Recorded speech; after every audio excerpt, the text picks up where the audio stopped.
नमस्कार दोस्तों। तो 15 अगस्त को हमने आपके लिए दो कोर्सेस लॉन्च किए थे, जहां पर एक कोर्स था the prize the epic quest for oil money and power और दूसरा कोर्स था judgments that shape the India's financial landscape. अब यहाँ पर ये दोनों कोर्सेज किस तरीके से रन होंगे ये मैं आपको अगले 4-5 मिनट में समझाता हूँ। देखो, जो पहला कोर्स है हमारा द प्राइस द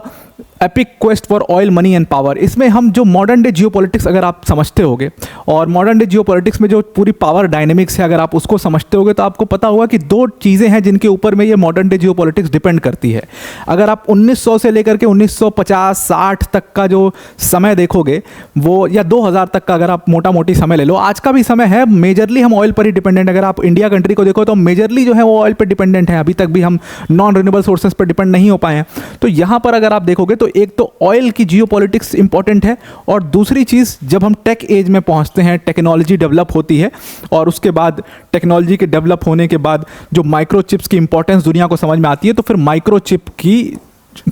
को लेकर के जियोपॉलिटिक्स शुरू होती है। तो यहाँ पर इन दोनों चीज़ों की पॉलिटिक्स को लेकर के ही वर्ल्ड में पावर का डायनेमिक्स डिफाइन होता है कि पावर, अल्टीमेट पावर किसके पास है। चाइना का पूरा उदय होता है, अमेरिका का डोमिनेंस वर्ल्ड जियोपॉलिटिक्स के ऊपर क्यों होता है, रशिया का रेलेवेंस आज की डेट में क्या है, इजराइल इतना पावरफुल क्यों है, ये सारी चीज़ें आपको इस कोर्स के अंदर में समझ आने वाली हैं। मतलब अगर इस कोर्स की मैं आपको डिटेलिंग बताऊं तो यहाँ पर आप ऑयल के फाउंडर्स कौन थे उनको बारे में समझ पाओगे कि ऑयल को डिस्कवर कैसे किया गया था, डिस्कवरी के बाद ऑयल के ऊपर कैसे लोगों का वर्चस्व हुआ। जिन बड़ी बड़ी फैमिलीज़ का नाम आप सुनते हो, रॉकफेलर्स का नाम सुनते हो, आप मॉर्गन्स का नाम सुनते हो, आप रॉथशाइल्ड्स का नाम सुनते हो, तो ये लोग कौन थे और कैसे ऑयल जियोपॉलिटिक्स में इनका बहुत बड़ा हाथ है, जिसके बाद ये अमेरिकन पॉलिटिक्स के ऊपर कब्जा करते हैं, जिसके बाद ये वर्ल्ड के इकोनॉमिक सिस्टम के ऊपर अपनी बहुत बैनी पकड़ बना पाते हैं। बैंकिंग सिस्टम की शुरुआत कैसे हुई, बैंकिंग सिस्टम का भी काफ़ी कुछ लेना देना था, काफ़ी कनेक्टेड है। अगर आप देखोगे दुनिया का बैंकिंग सिस्टम और ऑयल जियोपॉलिटिक्स को अगर आप जोड़ करके देखोगे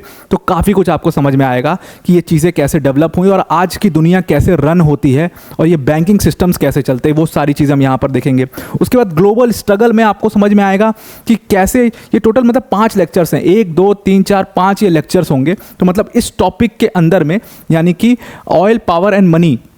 ऑयल मनी एंड पावर वाले टॉपिक के अंदर में हमारे 5 लेक्चर्स होंगे और उसके बाद जियोपॉलिटिक्स का ये जो कोर्स है ये खत्म होगा और उसके बाद नेक्स्ट जो इंडियन पॉलिटी का कोर्स है उसमें भी 5 लेक्चर ऐसे ही होंगे जो हम उस टॉपिक पर डिस्कस करेंगे। तो यहाँ पर ग्लोबल स्ट्रगल में आप समझोगे किस तरीके से कंपनीज जो हैं, कंपनीज आपस में, पहले कंपनीज के बीच में स्ट्रगल्स था, उसके बाद ये कंपनी का स्ट्रगल आगे चल कर कैसे कंट्रीज के बीच का स्ट्रगल बन जाता है, ये आपको डिटेल में समझ में आएगा यहाँ पर इस वाले लेक्चर में। थर्ड वाला जो लेक्चर होगा हमारा वॉर एंड स्ट्रैटेजी के ऊपर, आपको उसमें जो बड़े बड़े वॉर हुए जो दुनिया में, जो ऑयल की वजह से वॉर हुए, फर्स्ट वर्ल्ड वॉर को आप समझोगे कि उसमें ऑयल का क्या रोल था, इंडस्ट्रियलाइजेशन का क्या रोल था, कैसे American industry, how American industry made America great, वो आपको समझ में आएगा कि किस तरीके से हथियारों का वहाँ पर मैन्युफैक्चरिंग शुरू हुई, ऑयल का यूज़ इंडस्ट्रीज़ में कैसे करना है वो समझ में आता है इन लोगों को। तो वो चीज़ें आप यहाँ पर वॉर एंड स्ट्रैटेजी के अंदर में समझोगे। यॉम किपर वॉर 1973 के बारे में आपने सुना होगा, ये यॉम किपर वॉर का ऑयल से क्या रिलेशन था, ऑयल का इसमें क्या रोल था, ये चीज़ आप यहाँ पर समझोगे इन सारी चीज़ों में। फिर उसके बाद हम हाइड्रोकार्बन्स एज के ऊपर डिस्कस करेंगे एंड देन फाइनली हम प्रेजेंट डे जियोपॉलिटिक्स पर आएंगे कि किस तरीके से जो हमारा देश, जो हमारा पूरा दुनिया हम देखते हैं, जो कि एक टाइम पर बायपोलर वर्ल्ड हुआ करता था, वो धीरे धीरे चल करके आगे बढ़ करके मल्टीपोलर वर्ल्ड कैसे बना। आज की डेट में अमेरिका की रेलेवेंस क्या है, आज की डेट में इजराइल कहाँ पर स्टैंड करता है, रशिया कितना रेलेवेंट रह गया है, क्या अभी भी हम बायपोलर वर्ल्ड में फंसे हुए हैं या मल्टीपोलर हम सच में बन चुके हैं, आर वी इंडिपेंडेंट नाउ। ये सारी जो आंसर्स हैं आपको मॉडर्न डे जियोपॉलिटिक्स के 2024 तक, ये आपको यहाँ पर the battle for world mastery वाले इस लेक्चर में आपको 2024 तक की जियोपॉलिटिक्स का काफ़ी डिटेल में हम डिस्कशन करेंगे। उसके बाद हम आते हैं अपने दूसरे कोर्स पर, यानी कि जो हमारा दूसरा कोर्स है that is judgments that shaped India's financial landscape. अब judgment that shape India's financial landscape के अंदर में भी 5 लेक्चर्स होंगे, जैसे कि मैंने आपको बताया। यहाँ पर मैंने हैंड पिक्ड जजमेंट्स को पिक किया है। जैसे फॉर एग्जांपल सेकंड लेक्चर में हम बात करेंगे गरीबी हटाओ बैंक नेशनलाइजेशन केस के ऊपर। अब आपको पता होगा कि इंदिरा गांधी का जो पीरियड था अपने आप में वो काफ़ी इंटरेस्टिंग पीरियड था, जहाँ पर कांग्रेस जो पूरी पार्टी थी आज़ादी के टाइम से जो पूरा एक्टिव रही थी, उस पार्टी में 2 ग्रुप्स बन चुके थे। एक ग्रुप था ओल्ड गार्ड का, जो पार्टी के पुराने नेता हुआ करते थे, मोरारजी देसाई, जो पार्टी के और पुराने नेता जगजीवन राम, बाबू जगजीवन राम जैसे, क्योंकि लाल बहादुर शास्त्री जी के बाद का कौन पार्टी की गद्दी संभालेगा उसके ऊपर एक बहुत बड़ा मतलब विवाद था, और उसमें मोरारजी देसाई एक्चुअल में पीएम बनना चाहते थे। तो वो एक ओल्ड गार्ड्स जो थे वो अलग हो चुके थे, पार्टी के यंग टर्क्स जो थे, यंग तुर्क कहा जाता था उनको, उनका ग्रुप अलग बन गया था, जिसमें इंदिरा गांधी थी, इसमें बाद में चल करके चंद्रशेखर भी जुड़े, चंद्रशेखर सिंह जो कि बाद में प्रधानमंत्री भी बने भारत के, वो लोग जुड़ते हैं। तो वो एक यंग तुर्क की अलग ग्रुप बनी थी और उसमें ओल्ड गार्ड की अलग ग्रुप बनी थी। और इंदिरा गांधी जी का जो पूरा पीरियड है जब तक वो पीएम रही भारत की, उस पीरियड को काफ़ी ज़्यादा याद किया जाता है लीगल स्पीयर में, क्योंकि उस समय पर 24th amendment, 25th amendment, 26th, 29th, then 42nd amendment, ये सारे बड़े बड़े अमेंडमेंट्स किए गए। उसी दौरान जब इंदिरा गांधी अपना चुनाव लड़ रही थी तो उन्होंने एक अपना नारा दिया था, गरीबी हटाओ देश बचाओ, और इस नारे के तहत वो चुनाव लड़ती हैं और वो चुनाव जीत जाती हैं। चुनाव जीतने के बाद उन्होंने दो बहुत बड़े स्टेप लिए थे, एक प्रिवी पर्स का स्टेप लिया था, एक बैंक नेशनलाइजेशन का स्टेप लिया था, यानी कि बैंकों का राष्ट्रीयकरण।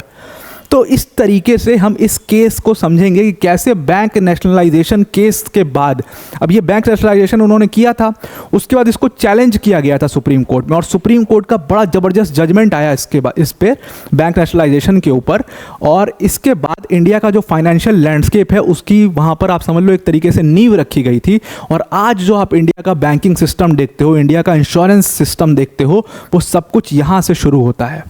उसके बाद हम इसमें पिक करेंगे वुमेन इन वर्क प्लेस की जजमेंट, जिसको हम विशाखा जजमेंट भी कहते हैं। विशाखा जजमेंट के ऊपर जा करके आगे चल करके पूरा लॉ बना है। तो ये सारे मतलब एक तरीके से हैंड पिक्ड केसेस हैं जिन्होंने इंडिया के फाइनेंशियल लैंडस्केप को एक तरीके से बुनाया है। ये वो जजमेंट्स हैं जिन्होंने फाइनेंशियल लैंडस्केप की नींव रखी है भारत की, उनको हम काफ़ी डिटेल में डिस्कस करेंगे। और आप ऐसा बिल्कुल भी मत सोचना कि मैं इन केसेस के ऊपर, मैं आपको सिर्फ ये केसेस बता दूंगा और फिर हम आगे बढ़ जाएंगे, ऐसा बिल्कुल भी नहीं होगा। दोनों हमारे कोर्सेज, मतलब कि जो जियोपॉलिटिक्स का भी जो कोर्स है उसमें भी हम उस टाइम की वर्ल्ड पॉलिटिक्स क्या थी, उस टाइम पर वर्ल्ड में लीडर्स कौन थे, किनकी क्या थिंकिंग थी, कौन लीडर्स हेजेमोनिक थे, कौन लीडर्स कैसे थे, पॉलिटिक्स को समझते हुए हम ऑयल की इंपॉर्टेंस और उससे होने वाले वर्ल्ड में चेंजेस को समझेंगे। और उसके बाद आपको समझ में आएगा कि ये वॉर क्यों हुई थी, ये वॉर क्यों हुई थी, अगर ये हुआ था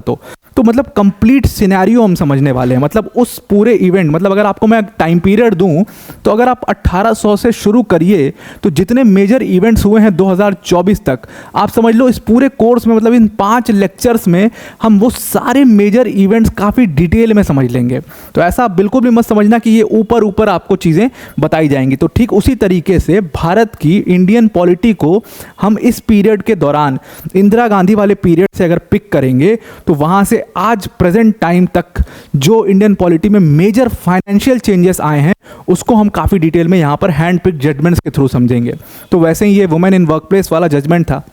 उसके बाद 2G केस काफ़ी फेमस हुआ था, इसके ऊपर हम काफ़ी डिटेल में डिस्कशन करेंगे। एंड देन फाइनली जो हमारा 5वां लेक्चर होगा, दैट वो अभी का प्रेजेंट डे सिनेरियो का सबसे ज़्यादा कंट्रोवर्शियल डिसीजन था सुप्रीम कोर्ट का, जब सुप्रीम कोर्ट के 2 आदेश आपस में भिड़ जाते हैं। एक तो आधार केस था। अब ये आपको पता है कि गवर्नमेंट ने जो आधार लागू किया था उसको चैलेंज किया गया था कोर्ट में प्राइवेसी के बेसिस पे, कि अगर गवर्नमेंट के पास आपका सारा डिटेल्स है तो फिर आपकी प्राइवेसी की कहाँ गई।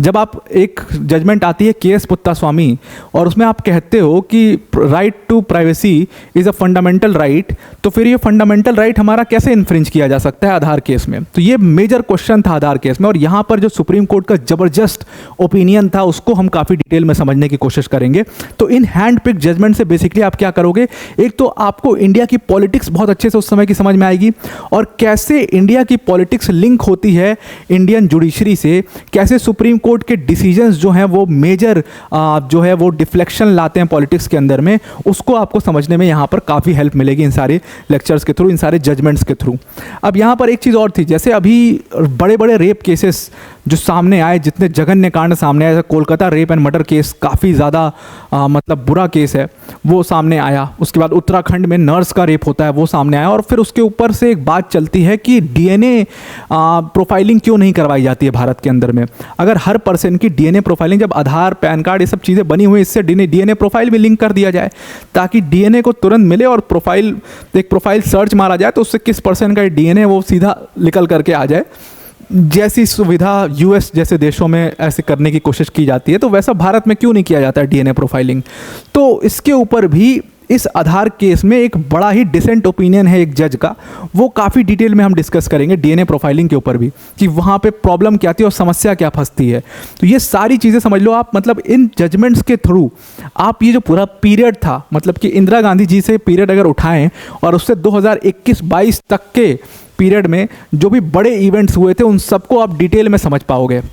और यहाँ से आपकी जो इंडियन पॉलिटी की नॉलेज है उसको काफ़ी इन्हांस होगी। तो मतलब कंप्लीटली कहने का मतलब क्या है कि अगर आप ये जियोपॉलिटिक्स का कोर्स पिक करते हो तो इससे प्रेजेंट डे इंटरनेशनल रिलेशंस, कैसे कंट्रीज़ के बीच में रिलेशंस सेटअप हुए, कैसे इम्पैक्ट हुए, मिडिल ईस्ट के जो प्रॉब्लम्स आप देखते हो, सीरियन सिविल वॉर के रूप में, यमन सिविल वॉर के रूप में, the Iraq war of Iran, और उसके बाद सऊदी अरेबिया का रेलेवेंस, वो सारी चीज़ें आपको डिटेल में समझ में आ जाएंगी। मतलब इंटरनेशनल रिलेशंस में कैसे अजरबैजान का इशू, बाकू ऑयल फील्ड को लेकर के क्या इशू था, वो सब कुछ आप डिटेल में समझ पाओगे। वही सेम चीज़ इंडियन पॉलिटी के साथ लागू होती है कि अगर आप इंडियन पॉलिटी का हमारा कोर्स ज्वाइन करते हो तो वहाँ पर आपको ये चीज़ समझने को मिल जाएगी कि इंडिया की जो एक तो पॉलिटिक्स है वो किस तरीके से चलती है, और कॉन्स्टिट्यूशन का उसमें क्या रोल रहा उस पॉलिटिक्स के ऊपर, और कॉन्स्टिट्यूशन के थ्रू हम जुडिशरी को कैसे इंडिपेंडेंट बना पाए, और जुडिशरी ने कैसे उसमें अपने जजमेंट्स दे करके इंडिया के फाइनेंशियल लैंडस्केप को चेंज किया, वो सारी चीज़ें आप डिटेल में समझ पाओगे। तो ये जो दोनों कोर्सेस हमने लॉन्च किया है, इसमें अभी फिलहाल ऑफर चल रहा है। ये कोर्सेस हमने 15 तारीख को लॉन्च किए थे और अभी 18 तारीख यानी कल तक का ये ऑफर है। और ये ऑफर में आप, रक्षाबंधन का ऑफर है, इसमें आपको ऑफर में आपको ये कोर्स सिर्फ और सिर्फ 500 रुपये का मिल जाएगा। मतलब इस कोर्स की जो ओरिजिनल प्राइस है वो 999 की है, लेकिन सिर्फ 500 रुपीज़ में ये कोर्स आपको मिल सकता है। दोनों कोर्सेस बंडल कोर्स है, तो आप एक परचेस करोगे दोनों आपको मिल जाएंगे 500 रुपीज़ में। सिंपली आपको क्या करना है, डिस्क्रिप्शन में हमने एक लिंक दिया हुआ है, उस लिंक पर क्लिक करना है और जहां पर यूज़ कोड का ऑप्शन आएगा वहां पर आप APYT10 यूज़ करिएगा तो आप इस कोर्स को अवेल कर पाओगे। तो आई होप आपको समझ में आ चुका होगा कि ये कोर्स किस तरीके से हमारा वर्क करेगा, क्या इस कोर्स का पूरा,